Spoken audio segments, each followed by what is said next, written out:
밤예배의 첫째 주는 계속해서 일터의 일상에 세워진 하나님의 나라라는 주제로 계속 첫 1월달부터 계속해서 그 하나님의 말씀의 은혜를 받고 있습니다. 오늘은 7번째, 자기 십자가를 지고 따라야 한다. 마태복음 16장에 나와 있는 예수님께서 예수님의 제자들에게 누구든지 나를 따르려거든 자기를 부인하고 자기 십자가를 지고 따라야 한다라고 말씀하셨습니다.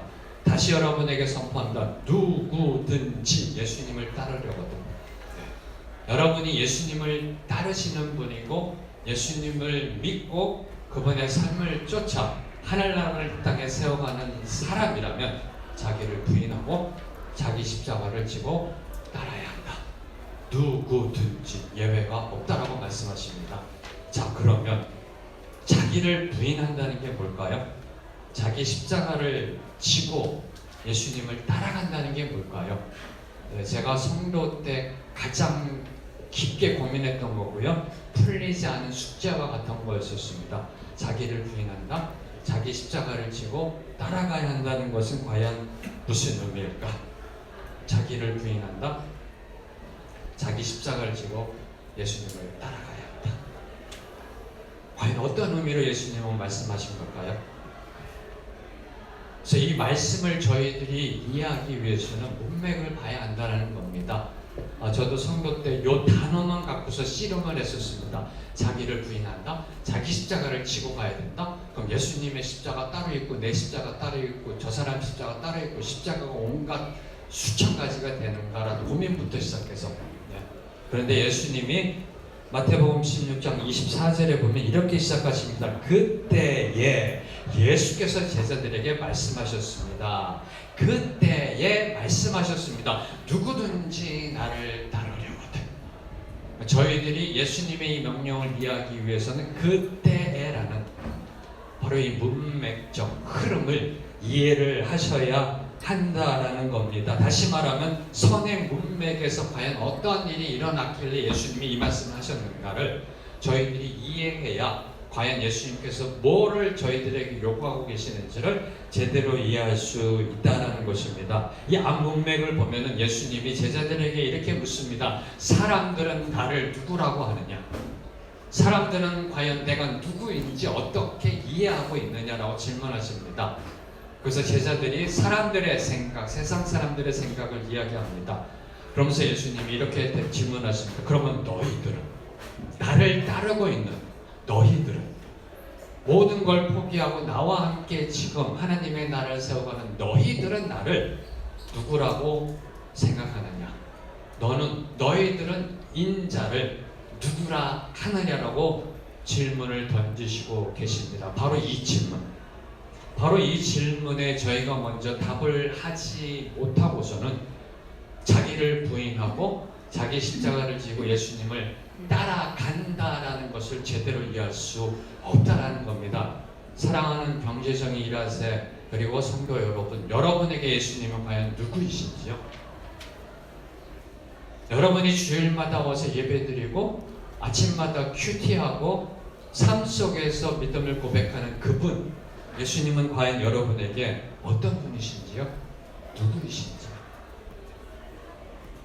이 부분에 대한 분명한 확고한 믿음의 고백 없이는 자기를 부인하는 것이 무엇인지, 자기 십자가를 지고 예수님을 따르는 것이 무엇인지를 알지 못한다는 겁니다. 종교적 순종과 종교적 따름만 있을 뿐입니다. 예수님은 과연 여러분에게 누구이신지요? 오늘 말씀 16절 말씀. 오늘 말씀 16절 말씀 함께 읽겠습니다. 시작. 시몬 베드로가 대답했습니다. 주는 그리스도이시며 살아계신 하나님의 아들이십니다. 주는 그리스도이시며 살아계신 하나님의 아들이십니다. 믿으시는지요? 이게 아멘이 적으면 제가 불안해진다니까요. 왜냐하면 다 하늘나라 갈 텐데 몇 분 못 오실까봐. 주는 그리스도이시며 살아계신 하나님의 아들이심을 믿으시는지요? 네. 와, 할렐루야. 그런데요, 2000년 전에 오신 예수님이 만약 오늘 지금 이곳에 한국에 오셨다면 우리는 과연 이 믿음의 고백을 할 수 있었을까? 다시 말씀드리면 갈릴리 출신의 얼굴은 시커멓고요. 나이는 30 간 넘은 사람, 가난한 사람, 목수의 아들, 스펙 하나 없는 사람, 대학 못 나왔습니다. 유치원 못 나왔습니다. 12명 똘마니들 데리고, 죄송합니다. 말씀드립니다. 그걸 바꾸겠습니다. 12분의 제자들을 데리고 다니시는 예수님의 순회 설교자 하시는 그분, 지금 서울 땅에 기이한 사람이 나타났다. 시골 사람이 나타났다. 학력도 없다, 집도 없다, 가진 것 병반한 거 없다, 가다가 구걸하면서 먹는다, 옷도 한 벌이다, 신발도 다 떨어져 가고 있다. 근데 그의 말에는 뭔가 있다. 바로 그분을 여러분이 만났을 때 주는 그리스도시요, 살아계신 하나님의 아들이시라고 고백할 수 있겠는지요? 감사하십시오. 2000년 전에 오신 거예요. 감사하십시오. 특히 저는 감사합니다. 저는 신학자고요. 쉽게 말하면 2000년 전에 바리새인이고 율법학자입니다. 저는 상당히 힘들었을 것 같습니다. 성경을 아니까 다윗의 후손 메시아로 오시는 그분인데, 저분은 아닐 거야. 저분은 아닐 거야. 그분이 그리스도이시고 살아계신 하나님의 아들이심을 믿는 그 고백은 저와 여러분이 죽었다 깨어나도 고백할 수 없는 고백이라는 겁니다. 17절 말씀에 이렇게 예수님이 말씀하십니다. 연하의 아들 시몬아, 내가 복이 있다. 이것을 내게 계시하신 분은 사람이 아니라 하늘에 계신 하나님이시다. 하나님의 말씀해 주심, 다시 말하면 이때는 아직 오순절날 성령이 임하기 전입니다. 성령 충만하지 않으면 나올 수 없는 고백이라는 겁니다. 여러분에게 예수님은 누구이신지요? 주는 그리스도이시고 살아계신 하나님의 아들이심이 믿고 고백되어지는지요? 지금 여러분의 심령 속에 성령 충만함으로 감당할 수 없는 그분의 주어주시는 사랑과 은혜의 충만함으로 넘쳐나는지요? 그때 고백되는 게 바로 이 고백이라는 겁니다. 비록 저희들이 이미 믿고 구원 받았다 하며 지금 군예배에 나와서 신앙생활 하지만, 예배 드리지만, 여러분이 24시간 이 고백이 나오시는지요? 이 고백이 나올 때는 여러분의 삶 속에 은혜가 충만할 때입니다. 그분의 사랑의 충만함 속에 감사가 넘쳐날 때 나오는 고백이 주는 그리스도이십니다. 주는 그리스도이십니다. 주는 살아계신 하나님의 아들이신다는 고백이 나오게 된다는 겁니다. 사랑하는 성도 여러분, 여러분 과연 하루에 몇 번이나 이 고백을 하고 계시는지요? 바요나 시몬아, 내가 참으로 복이 있다. 이것을 너에게 계시하는 사람, 계시한 분은 사람이 아니라 하나님이시다. 오늘 여러분의 삶 속에 그 하나님이 여러분의 심령을 만져주셔서 이 고백이 매 순간마다 여러분의 입술을 통해, 여러분의 삶을 통해 증거되기를 주님의 이름으로 축복합니다. 자, 여러분, 주는 그리스도시고 살아계신 하나님의 아들이십니다. 그러면 이 베드로가 고백한 주라는 의미, 그리스도라는 의미가 뭘까요? 이걸 알아야 내가 부인할 수 있는 겁니다. 주는 그리스도시, 하나님이 베드로의 입을 통해 선포하신 겁니다. 여기 있는 예수, 목수의 아들 예수, 이 예수는 주고 그리스도다. 주고 그리스도다. 사도행전 2장 36절 말씀. 사도행전 2장 36절 말씀요. 자막에 나와서, 카메라가 있으니까 이제 고개도 잘 못 들면서 사도행전 2장 36절 함께 읽겠습니다. 시작. 그러므로 이스라엘 모든 집은 확실하게 알아두십시오. 여러분들이 십자가에 못 박은 이 예수를 하나님께서 주와 그리스도가 되게 하셨습니다. 하나님이 예수님을 주 그리스도가 되게 하셨다는 겁니다. 주 그리스도라는 것은 하나님의 구속 역사 속에 있었던 그분의 원칙이고 그분의 선포라는 겁니다. 목수의 아들, 갓 30간 넘은 그 청년이 주 그리스도다. 주 그리스도다. 여기에서 주라는 단어는 성경 강의 시간이 아니기 때문에 결론만 말씀드리면 믿으셔도 됩니다. 그래도 제가 신학자니까요. 믿으셔도 됩니다.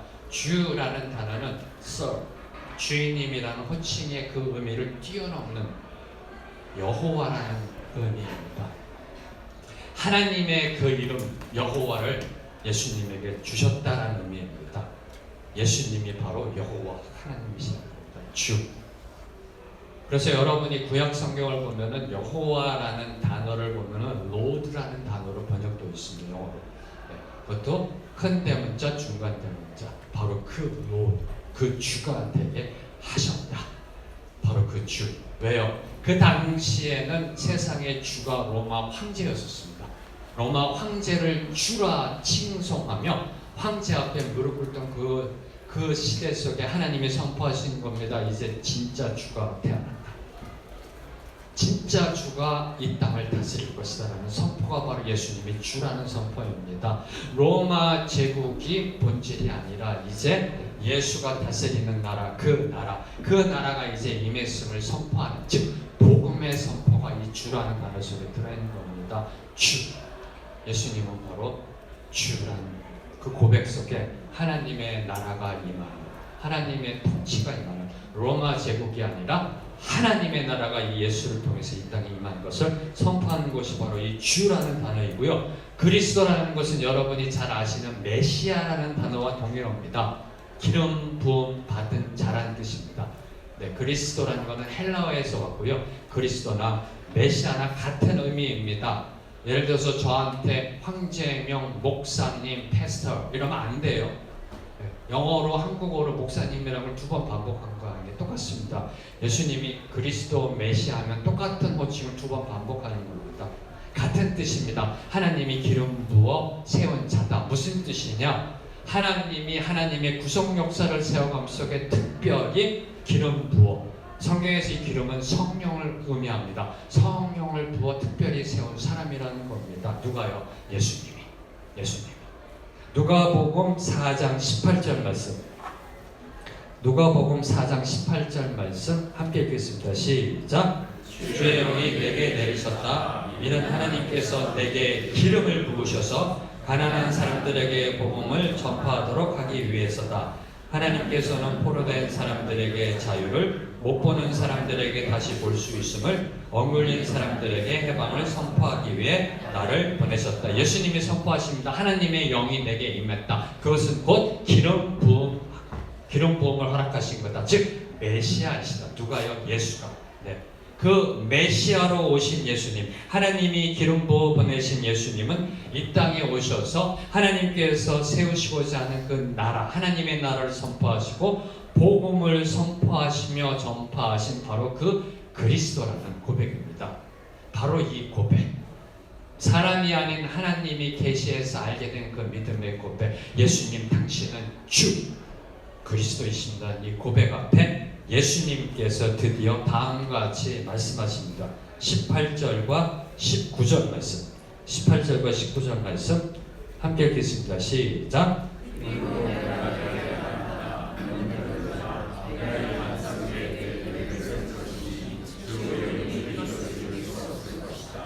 내가 너에게 하는 나라의 열쇠를 줄 것이다. 무엇이든 내가 하나님께서 하는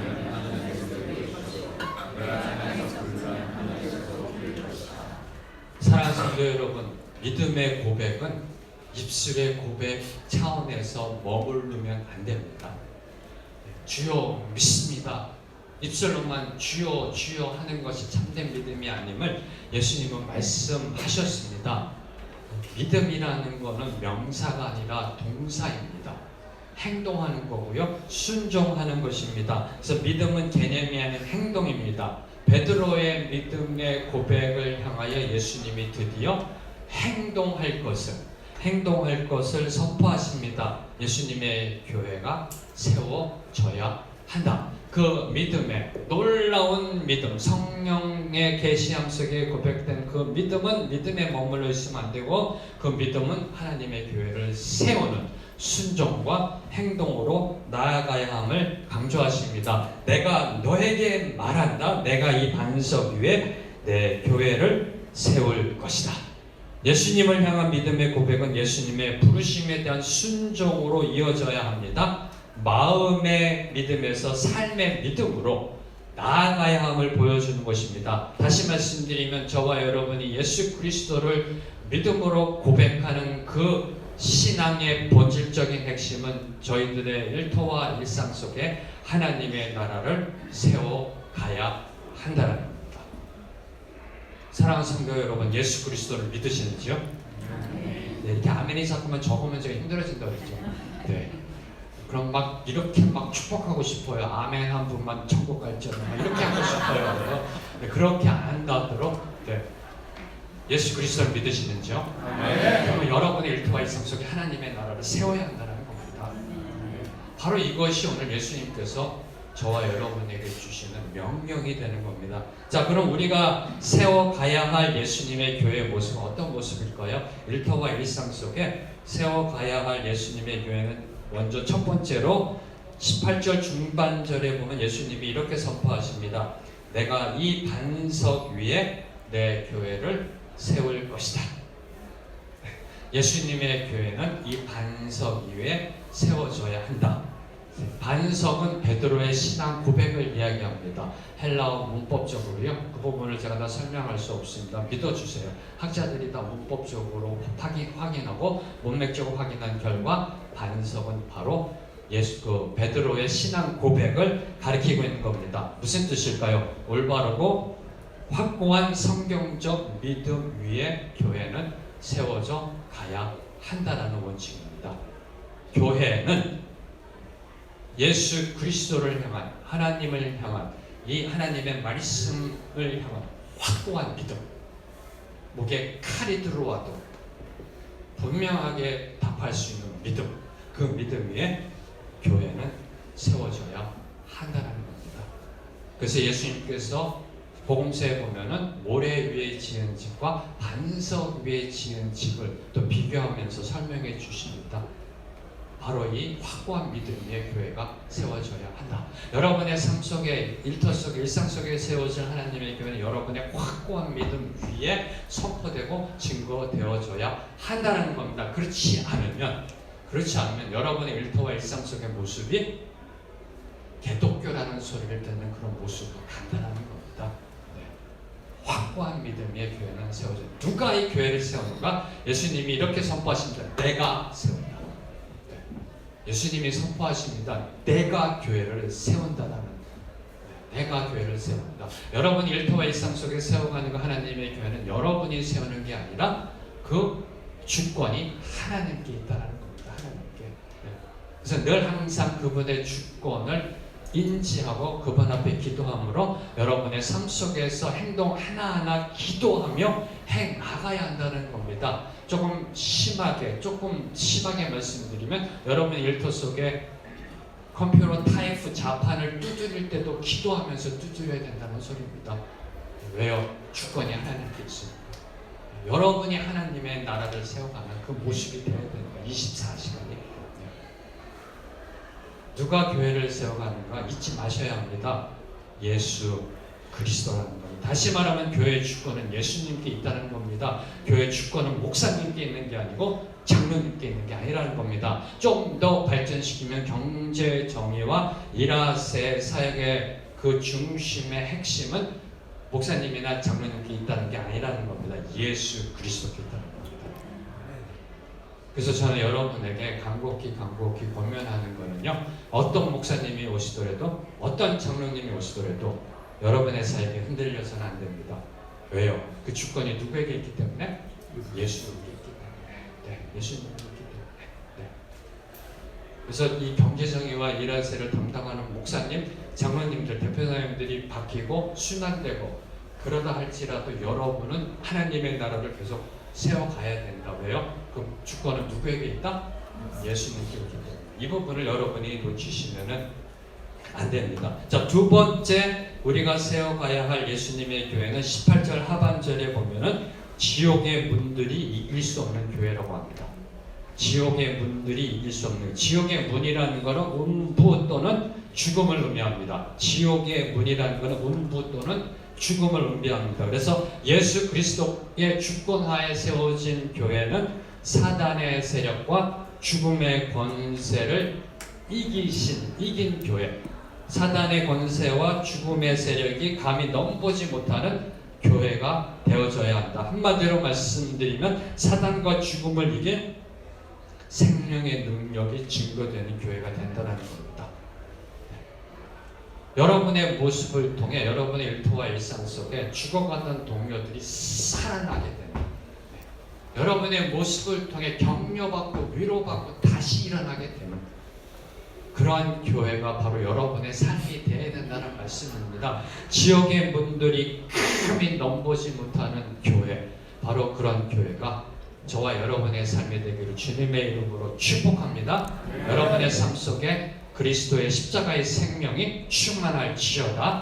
그 생명을 전하는 교회가 될지어다. 이 부분을 올해, 그러니까 이 21세기에 교회가 놓치고 있는 부분입니다. 생명을 전하지 못하는, 격려하고 도전, 위로하고 다시 일으켜 세우고 회복시켜주는 그러한 모습이 우리의 일터와 일상 속에 나타날 때 바로 예수님이 선포하신 이 음부의 세력, 지옥의 문들이 이길 수 없는 교회가 세워지는 줄로 믿습니다. 세 번째로 그 예수님의 교회 모습은 19절 상반절 말씀, 19절 상반절 말씀에 보면은 하늘나라의 열쇠를 받은 교회라고 합니다. 하늘나라의 열쇠를 받은 교회. 자, 하늘나라의 열쇠를 받으신 분. 우와, 좀 빌려주시면. 예수님이 열쇠를 많이 만드셨나 봐요. 하늘나라의 열쇠를 받은 교회라는 뜻은, 이 하늘나라라는 것은 천국이라는 의미인데 바로 앞에서 말씀하신, 예수님 말씀하신 그 예수 그리스도 교회입니다. 반석 위에 세워지는 그 교회를 지칭하는 겁니다. 단순히 저희가 나중에 이렇게 가게 될 저 본향 천국을 가리키는 의미, 종말론적인 의미라기보다는 지금 저희들의 삶 속에서 보여지는 그 예수 그리스도의 교회, 바로 그 교회를 가리키는 겁니다. 그래서 교회의 열쇠를 받은 그러한 교회가 되어져야 된다. 무슨 뜻일까요? 하늘나라의 열쇠는 교회를 열고 닫을 수 있는 권한을 의미하는 겁니다. 하늘나라의 열쇠라는 것은 교회를 열고 닫을 수 있는 권한. 그러나 이는 교회를 내 마음대로 좌지우지할 수 있는 절대 권한이 주어진 것을 의미하는 것이 아닙니다. 열쇠를 받은 자는 그 열쇠를 주신 분의 뜻에 따라 순종하며 나아가야 된다는 뜻입니다. 바로 하늘나라의 열쇠를 받은 교회라는 뜻은 교회의 문을 열 수 있고 닫을 수 있는 그러한 사명을 준 교회가 되어져야 한다는 겁니다. 바로 이 모습은 이제 다음에 나오는 교회 모습과 연결되어지는데, 제가 이 부분을 나눠서 설명하는 것은 교회의 문을 열고 닫을 수 있는 권한이 주어졌지만 그 권한의 주권은 그분께 있기 때문에 그분께 전적으로 순종해야 된다. 다시 말하면 그 열쇠를 사용함에 있어서 그분의 뜻에 순종하며 나아가야 된다. 내 마음대로 좌지우지하는 교회가 돼서는 안 된다는 뜻입니다. 한마디로 말하면 정직이라는 정체성을 놓치면 안 된다는 겁니다. 아담과 하와가 놓친 부분이 바로 이 부분이었거든요. 정직이, 열쇠가 주어지니까 자기가 주인인 것처럼 청지기의 정체성을 놓치면 안 된다. 교회는 청지기의 사명을 감당하는 교회가 되어져야 한다는 겁니다. 이것을 좀 더 경제학적으로 저희가 어프로치하면은, 하나님은 이 땅에 있는 모든 것을 창조하신 소유주이십니다. 믿으시는지요? 네. 모든 게 다 하나님의 것임을 믿으시는지요? 네. 그럼 이렇게 말씀하시면 안 돼요. 내가 오늘 하나님 앞에 주일날 헌금 드렸다. 아주 위험한 발상입니다. 네. 위험한 발상입니다. 그리고 제가 요새 듣는 말 중에, 요새가 뿐만 아니라 정말 힘든 게요. 목사님, 그래도요, 우리 성도들이 이렇게 감사하게 또 뭐 비전 헌금하고 11조 이래서 교회가 돌아가는 거 아닐까요? 맞는 말인데 아주 거북해요. 힘들어요. 하나님은 이 소리 들으면 뭐라고 싶어, 그죠? 어떤 분이 이러세요. 목사님, 솔직히 말하면 우리가 내 헌금으로 목사님도 월급 받잖아요. 아주 힘들어요. 성경에 분명히 레위 지파는 여호와의 기업이다 그랬습니다. 상당히 힘들어요. 어떤 생각이 있냐면 내 것이라는 생각이 있어요. 무의식 속에. 강의를 하고 양육을 하고 이런 얘기하면 다 고개 끄덕끄덕 하세요. 하나님 겁니다. 소유 아멘 아멘. 모든 거 하나님 영광. 그리고 이제 삶 속에서 헌금이나 예물 드려지는 가운데 나타납니다. 여보 요번에 감사가 얼마 드릴까? 내 것에서 띄어내서 드린다라는 생각이 무의식 속에 들어가 있다는 겁니다. 사랑하는 성도 여러분, 여러분의 은행 잔고에는 모든 돈 하나님의 것임을 믿으시는지요? 네, 아멘이 적을 줄 알았습니다. 증명하겠습니다. 오늘 하나님이 여러분 부르시면 그 돈 다 소용없습니다. 그분 거라니까요. 모든 것이 그분 거고 모든 것이 그분의 소유라니까요. 아닌가요? 근데 감사하게도 하나님은 저와 여러분에게 사용권을 주셨어요. 이 땅에 살면서 어떤 분에게는 뭐 20년, 어떤 분에게는 120년 이 땅에 거하는 동안, 어떤 분은 60년 거하는 동안 사용권을 주셨어요. 아담과 하와에게 에덴 동산에 사용권을 주셨어요. 자기가 소유권을 받기 위해서 선악과를 따먹는 주인이 되고 싶어서 하늘나라의 열쇠를 받았습니다. 할렐루야. 네. 이때 저희들이 조심해야 될 거, 내 것이 아니라 소유 의식이 들어가면은 그 교회는 망하게 되어 있습니다. 다툼이 일어나게 되어 있고 분열이 일어나게 되어 있고요. 그 사역팀은 분열되고 그 일터와 일상 속에서의 모습은 이런 소리를 듣게 됩니다. 제 교회가냐? 내가 저 모양이야? 이런 소리를 듣게 되는 겁니다. 사랑하는 성도 여러분, 하늘나라의 열쇠를 받았습니다. 그러나 그것은 저와 여러분에게 주신 사용권이라는 겁니다. 사용권. 소유권이 아니라 사용권. 사용권. 그래서 이 사용권을 어떻게 감당해야 되는가에서 좀 더 구체적으로 말씀해 주신 게 이제 네 번째 예수님의 교회 모습은 19절 하반절 말씀을 보면 예수님이 이렇게 말씀하십니다. 땅에서 내면 하늘에서도 내이고 땅에서 풀면 하늘에서도 풀린다. 네. 땅에서 내면 하늘에서도 매이고 땅에서 풀면 하늘에서도 풀리는 교회가 되어져야 한다. 네, 복음서에서 많은 학자들이 여러 의견을 낸 성경 구절 중에 한 구절 이 구절입니다. 네, 매고 푼다는 게 과연 무슨 의미일까? 무슨 의미일까? 수많은 학자들이 이것에 대해 연구를 했고요. 그러면서 내린 결론, 매고 푼다라는 건 당시 유대인들의 일상적인 관용구였었습니다. 맨다, 푼다.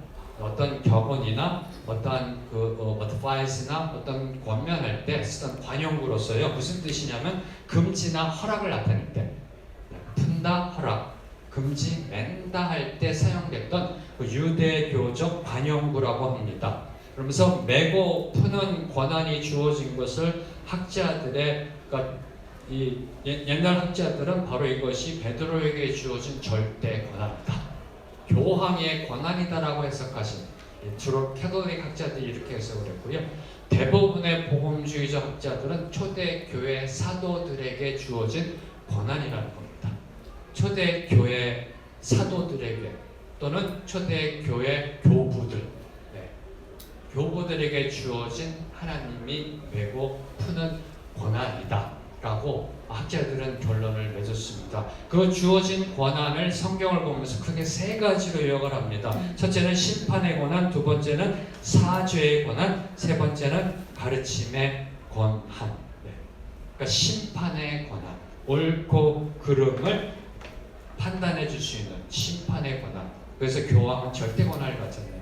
두 번째, 용서할 수 있는 사죄의 권한을 이야기하는 것이다. 그래서 이 권한을 가진 사람이 허락하면 사죄가 되고 금하면 용서함을 못 받는 것이다. 마지막으로 가르침의 권위. 대부분의 이 복음 신학자들과 그리고 그 당시 유대 랍비 문헌을 봤을 때 이 권한은 가르침의 권한일 것으로 모든 학자들, 모든이라고 한 대다수 학자들이 추정을 합니다. 그래서 메고 푸는 권한은 가르침의 말씀을 선포하는 권한이다. 바로 이것을 뒷받침하는 게 누가복음 11장 52절의 말씀입니다. 누가복음 11장 52절에 보면 율법사, 예수님이 이렇게 말씀하십니다. 율법사들이 지식의 열쇠를 가져가 버렸으며 그들 자신도 그 나라에 들어가지 않을 뿐 아니라 들어가고자 하는 자들도 막고 있다. 무슨 뜻이냐 하면은 교회에게 가르침의 권한을 줬다는 겁니다. 그 가르침, 올바른 가르침을 선포하고 복음을 선포하면 그 말씀을 들은 사람들이 천국 하나님 나라로 들어올 수 있고, 교회가 이거를 하지 않으면 사람들이 하나님 나라 들어온 것이 막혀진다, 금하게 된다라는 뜻. 그래서 땅에서 매면 하늘에서도 매이고 땅에서 풀면 하늘에서 풀리는 교회라는 뜻은 하나님의 말씀을 저희가 붙잡고 말씀을 선포할 때 이 땅에 살고 있는 죽어가는 영혼들이 저 하늘나라로 들어가는 그러한 역사가 일어나고, 교회가 이 역할을 감당하지 못하면 하늘나라로 들어가는 그분이 막혀있다는 뜻입니다. 무슨 말이냐면 저 예수님의 교회는 바로 전도와 선교하는 교회가 되어져야 함을 이야기하는 것이 바로 이 구절입니다. 하늘에서 매면, 땅에서 매면 하늘에서도 매인다. 땅에서 막으면 하늘에서도 막는다. 네. 땅에서 풀리면 하늘에서도 풀린다. 교회가 하나님의 말씀을 선포하면 그 중에 그 말씀을 받아들이는 사람이 하늘나라를 들어가게 되고, 교회가 말씀 선포의 역할, 사명을 감당하지 않으면 이 세상에 있는 사람들이 하늘나라로 들어가는 것이 막혀버린다. 막혀버린다. 그래서 전도하는 교회, 선교하는 교회로 나아가는 바로 그러한 교회의 모습을 예수님이 말씀하신 겁니다. 네 가지의 예수님의 교회가 세워져야 되는 그 모습, 출발점은 너희는 나를 누구라고 생각하느냐에 대한 베드로의 신앙 고백 속에 예수님께서 그 믿음은 행동으로 나아가야 된다. 하나님의 교회가 세워져야 된다. 하나님의 교회는 어떤 모습인가를 예수님이 말씀하셨습니다. 그런데 이러한 하나님의 교회, 예수님께서 세워가시는 그 교회가 세워져 감 속에 반드시 유의해야 할 점이 21절과 23절에서 예수님이 말씀해 주십니다. 21절에서 23절 말씀. 네, 함께 읽겠습니다. 시작. 그때부터 예수께서는 자신이 마땅히 예루살렘에 올라가서 장로들과 대제사장들과 율법학자들의 손에 많은 고난을 당해야 할 것과 죽임을 당했다가 3일 만에 다시 살아나야 할 것을 제자들에게 드러내기 시작하셨습니다. 그러자 베드로는 예수를 붙들고 거칠게 소리 높였습니다. 주여, 절대로 안 됩니다. 그런 일이 주께 일어나서는 절대로 안 됩니다. 예수께서 베드로를 돌아오다 보며 말씀하셨습니다. 사탄아, 내 뒤로 물러가거라. 너는 나를 넘어뜨리는 걸림돌이다. 내가 하나님의 일은 생각하지 않고 사람의 일만 생각하는구나. 예수님의 이름으로 세워지는 교회, 저와 여러분의 확고한 믿음 위에 세워지는 교회, 청지기의 사명을 감당하는 교회, 그리스도의 말씀 복음을 붙들고 땅끝까지 선교하는 교회, 그런 교회를 할지라도 21절과 23절을 놓치면 넘어진다는 뜻입니다. 그런 교회로 세워졌다 할지라도 21절 예수님의 십자가를 올바로 이해하지 못하면 넘어진다. 23절 하나님의 일이 아닌 사람의 일을 생각하면 넘어진다라는 겁니다. 십자가에 있어서의 고난을 놓치면 넘어진다. 십자가에 있어서의 죽음을 놓치면 넘어진다는 뜻입니다. 바로 베드로가 넘어진 부분이 그 부분입니다. 주님의 교회를 세우셔야 되는데 왜 고난받고 죽으시려고 하시는지요. 바로 인간적 생각 속에, 이성 속에 바라보는 그 십자가. 그러나 십자가는 분명하게 저와 여러분에게 선포합니다. 고난과 영광이 함께 간다. 죽음과 부활이 함께 간다. 다시 말하면 죽음 없는 부활은 가짜다. 고난 없는 영광은 허상이다. 이것이 바로 십자가가 보여주고 있는 겁니다. 근데 베드로는 고난과 죽음을 건너뛴 영광과 부활로 가고자 했다. 바로 그래서 베드로는 넘어졌던 겁니다. 종교적인 넘어짐으로 넘어갔던 것입니다. 그래서 하나님의 뜻이 내 방법, 내 생각과 다르다 할지라도, 내 이성으로 이해가 안 된다 할지라도 그분의 말씀을 순종하고 따라가야 하는 겁니다. 그래서 예수님이 베드로에게 베드로야, 내가 하나님의 일은 생각하지 않고 사람의 일만 생각하는구나. 저는 이 부분을 묵상하면서 오늘날 교회에 얼마나 많은 부분이 있을까. 하나님을 위한다 하면서, 즉 베드로는 예수님을 위한다고 하는 말입니다. 하나님의 나라를 세워간다 하면서, 하나님의 교회를 세워간다 하면서, 교회를 위한다 하면서, 예수님을 위한다 하면서 바로 이러한 예수님의 음성을 혹시나 듣고 있지는 않을까. 내가 하나님의 일은 생각하지 않고 사람의 일만 생각하는구나. 그래서 저와 여러분에게 필요한 건 사람의 일과 하나님의 일을 분별할 수 있는 지혜와 통찰력이 필요한 겁니다. 자, 그러면 하나님의 일을 어떻게 분별할 수 있을까요? 어떻게 분별할 수 있을까요? 가장 기본적인 본질적인 딱 세 구절만 보겠습니다. 네. 골로새서 1장 9절, 시편 말씀, 데살로니가 전서 말씀 세 구절 나오나요? 네. 세 구절 말씀 골로새서부터 함께 읽겠습니다. 시작. 이것은 아버지께서 모두 충만으로 아들 안에 거하게 하시기를 기뻐하셨고 나를 가르쳐 주를 골로새서 1장 9절에서 저 말씀인가요? 골로새서 1장 9절 제가 다시 읽어드릴게요. 모든 신령한 지혜와 총명에 하나님의 뜻을 아는 것으로 채우게 하시고, 네.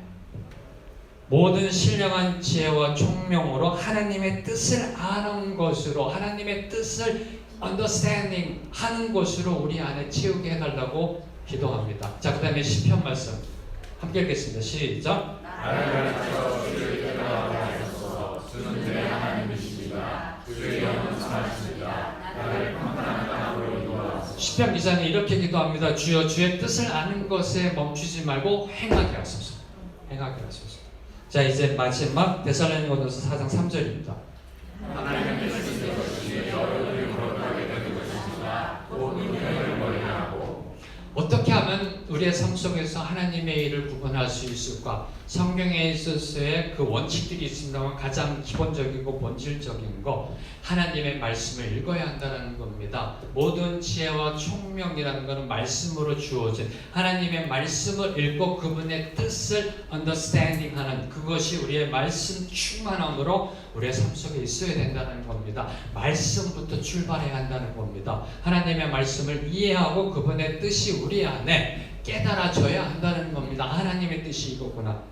바로 그 하나님의 뜻이 깨달아짐 속에 성령의 조명하심, 성령의 인도하심 속에 그 뜻대로 행함으로 나아가는, 오 주여 나를 가르쳐 뜻대로 행하게 하고. 무슨 뜻입니까? 인간은 죽었다 깨어나도 하나님의 뜻을 행할 수가 없다는 겁니다. 그분이 가르치고 그분이 이끌어야만이 하나님의 뜻을 행할 수 있다는 겁니다. 성령의 조명하심, 성령의 인도하심. 다시 정리합니다. 하나님의 말씀을 읽어야 합니다. 주시는 지혜와 총명함으로 그분의 뜻이 보여져야 합니다. 깨달아져야 합니다. 일하세의 경제적인 사역 속에 하나님의 뜻이 무엇인지 보여져야 합니다. 그것을 충만함으로 사역팀이 공유해야 합니다. 거기에 멈추는 것이 아니라 그 사역팀 안에 한 분 한 분의 삶 속에 성령의 조명하심과 성령의 역사가 임해서 성령께서 이끄시는 대로 순종하며 나아가며 그 뜻을 행하는 그러한 삶, 그러한 사역팀, 거기에서 잊지 말아야 할 것,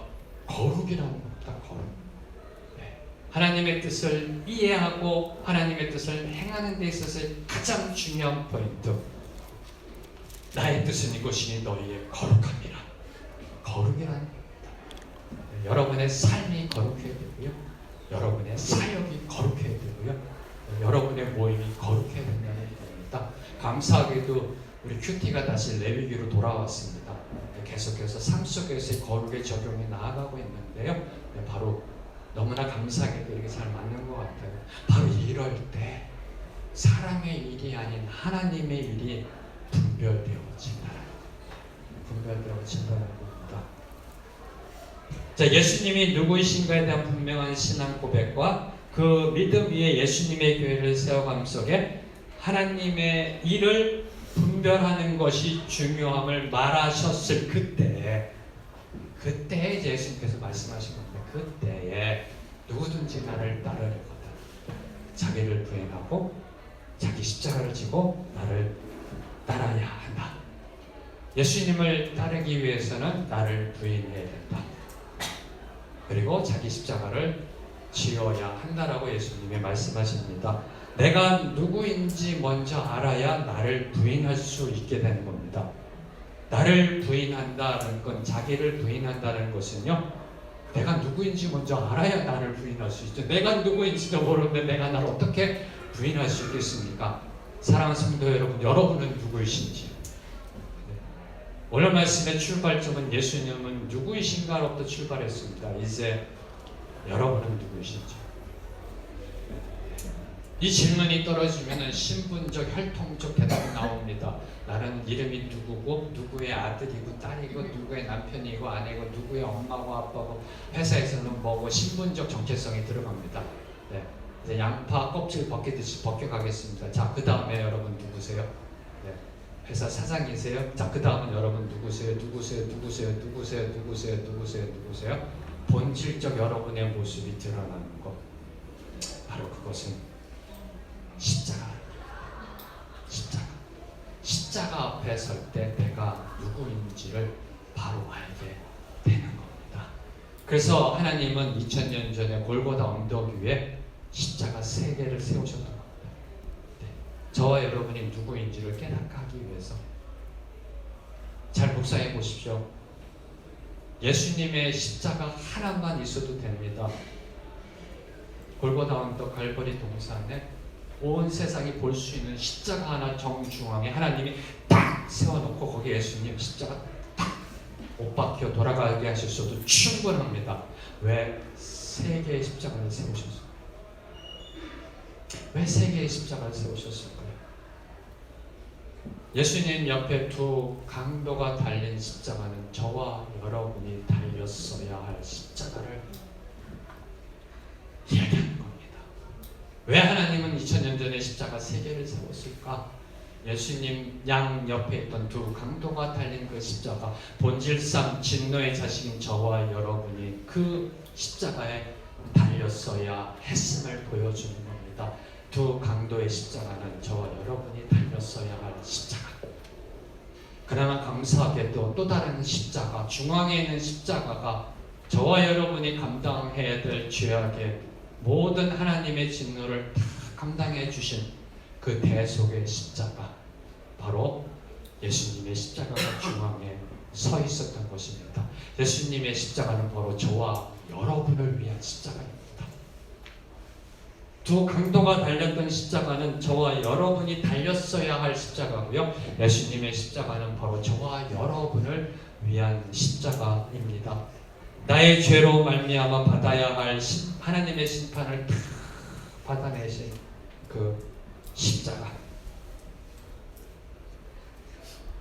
그 십자가를 바라볼 때 감사가 나오시는지요?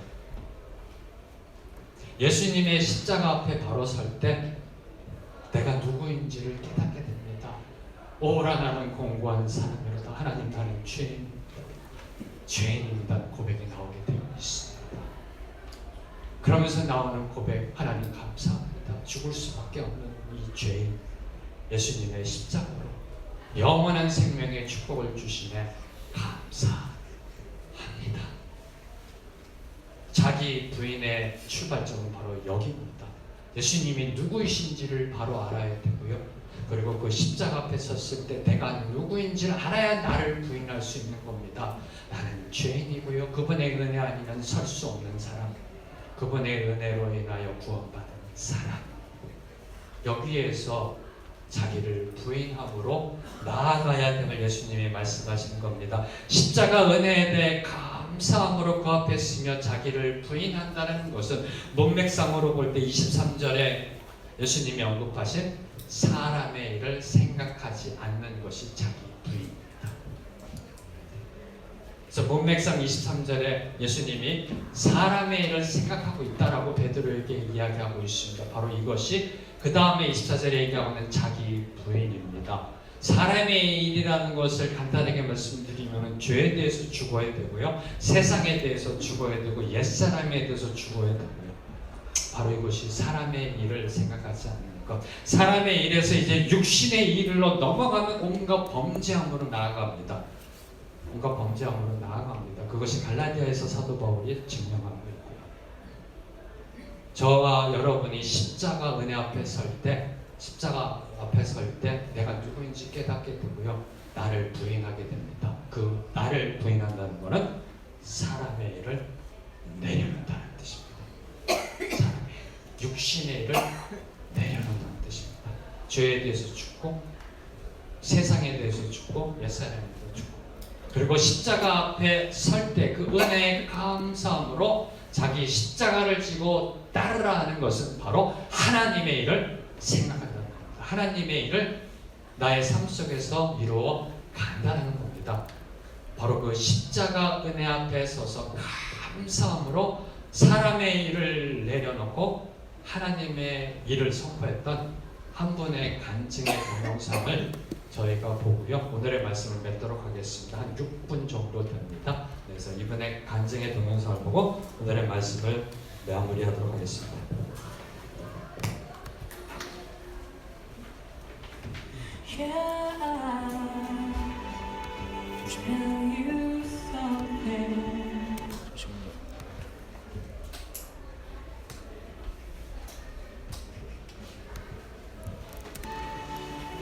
I think you'll understand when I say that something. I wanna hold your hand. I wanna hold your hand. I wanna hold your hand. God has something I think you'll understand when I feel that something. I wanna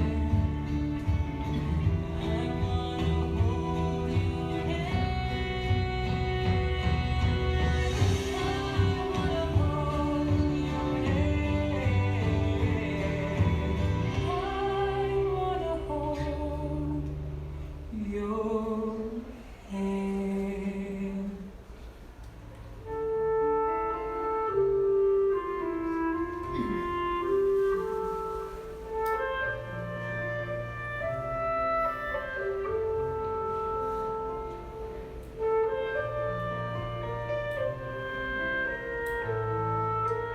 하나님이 제 앞에 딱 앉으셔가지고 너무나 우시는 거예요.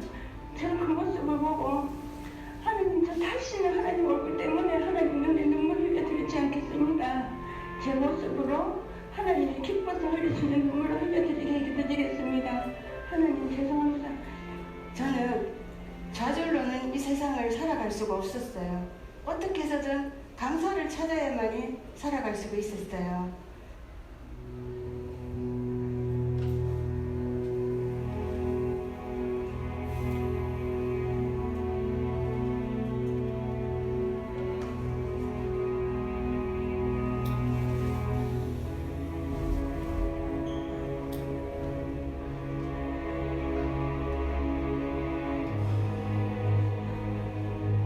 제 나이가 그때 25살, 이 사람을 만난 지 2년째 되는 날이었어요. 오른쪽 얼굴에 어금니가 막 아프기 시작을 하는 거예요. 그러면서 눈물이 그냥 저 의지와는 상관없이 흐르고, 그러면서 기침만 해도 코피가 쏟아지는 거예요.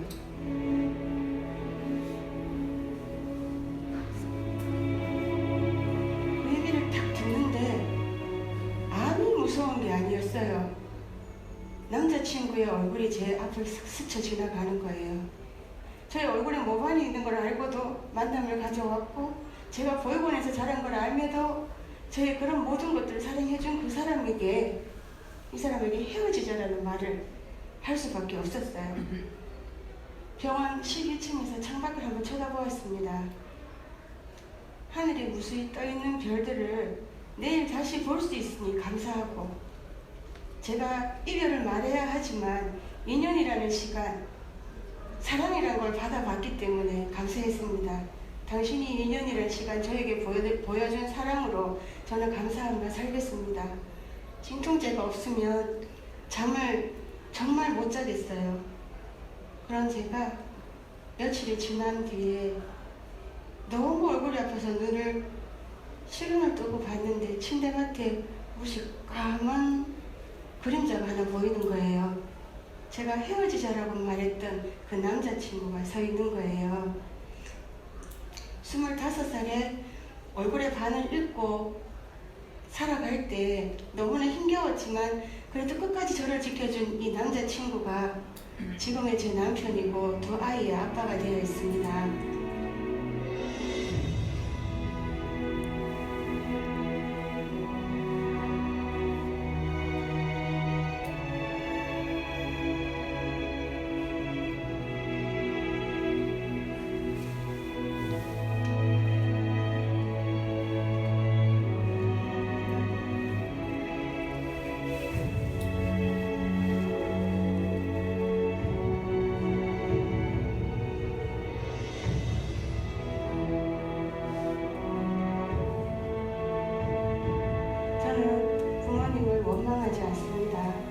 저에게 아픔이 없었다면 감사를 몰랐을 것입니다. 암이라는 게 여기에 오지 않은 게 너무너무 감사했고요. 저는 이 모습에서 아픈 것보다 감사한 것을 더 많이 찾습니다. 그래서 저는 부모님에게 말씀드리고 싶습니다. 어머니, 당신은 저에게 이렇게 큰 복종을 주셨습니다. 어머니, 당신은 저에게 생명을 주셨습니다. 엄마, 이렇게 태어나서 정말 죄송하고요. 엄마, 저를 낳아주셔서 감사합니다. 엄마, 그리운 만큼 엄마, 당신을 사랑합니다.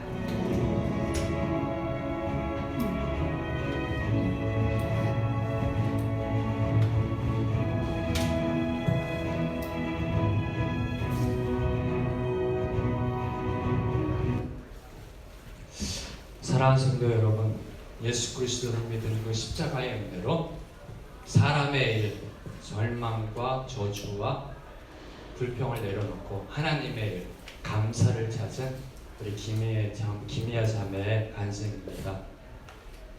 여러분은 여러분의 앞마당을 쓸 때 어떤 생각을 하시는지요?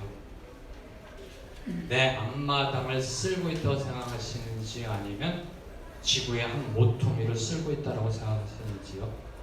여러분의 삶 속에 과연 무엇이 하나님의 일이고 무엇이 사람의 일일런지요? 십자가는 비움이고 체험입니다. 십자가는 사람의 일을 내려놓는 거고 하나님의 일을 채우는 겁니다. 십자가는 사람의 일을 내려놓고 하나님의 일을 짊어지고 가는 것이 바로 그 십자가입니다. 바로 이 십자가를 끝까지 저 천국 본향에 들어갈 때까지 지고 예수 그리스도를 따라가며 예수님께서 원하시는 바로 그 교회, 바로 그 교회를 여러분의 일터와 일상 속에 세워가시기를 주님의 이름으로 축복합니다. 기도하겠습니다. 하나님 아버지 감사합니다.